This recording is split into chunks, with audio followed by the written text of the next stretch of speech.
Let me just mention Taiwan, then I'll open it up for questions. I'll talk long enough. Taiwan's a fascinating place. I like it a lot.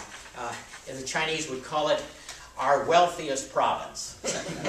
And of course the Taiwanese, well, they dance around. You know, the majority of Taiwanese would say, we don't want to join China. We don't want to declare independence. We want to be, you know, not too hot, not too cold, just right. We want to just be what we are right now, because they know if they did declare independence, that probably is the thing that would drive China to an armed conflict. I think I'm sure they would. The Chinese would invade Taiwan if Taiwan did that, regardless of what that would mean for international turmoil. But in any case, Taiwan has had just a tremendous economic development under Chiang Kai-shek, and then more recently under more democratically elected leaders, Meng Zhou, who's in there now. And you know, they have developed first of all, a phenomenal electronics infrastructure. We don't recognize many of the names, but they're becoming more recognizable. Taiwan Semiconductor, the largest manufacturer of chips for people who don't have a fab.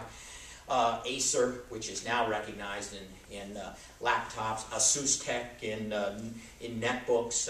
Quanta makes notebooks, and HTC, which makes telephones. MediaTek, which makes the innards for telephones. China, you know, or Taiwanese companies probably control 80% of everything that goes into every laptop computer in the world. A Taiwanese company makes it.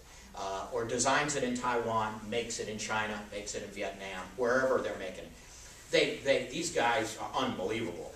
And there's a place out in west of Taipei, Hsinchu, that is an industrial scientific park that the Taiwanese government developed like 25 years ago, and it's a fascinating place to visit. It's, I don't know how many acres, man, 300, 400, 500, 600 acres. And every company is out there right next to each other, literally. Like a street, one block is Taiwan Semiconductor, the next block is their competitor. And it's unbelievable. This is maybe the greatest concentration of consumer electronics power in the world. And, you know, you don't... and when they have an earthquake in Taiwan, the electronics market worldwide knows about it. You know, they worry about what's going to come out of Taiwan. But in any case, that was the first part of Taiwan's development, and they've done very well with that. Now, I think the next thing is I wouldn't be surprised if many Taiwanese companies who are major investors already on the mainland are able to take advantage of this growing middle class in China, both to sell electronics or to help develop that, but also in foods, in shopping centers, in hotel chains. The Taiwanese are ahead of the mainland Chinese in developing companies that are really world class, and they could take advantage of this if they play their cards right. So that's another way to take advantage of the China play, and there are mutual funds that play on Taiwan that are an interesting way to do it. Taiwan's market is also mostly closed to retail investors. Obviously, the Taiwanese have been very sensitive over the years to their banking system and their stock market, because they are a small country, 20, 25 million people, and they were just so sensitive that they're such an outlier country now. They have not felt that they could expose their banking system or their stock market to major you know, control by anybody else, because they're so fragile on the world scene. So I think their stock market is still pretty closed, but you can use mutual funds to get in there also.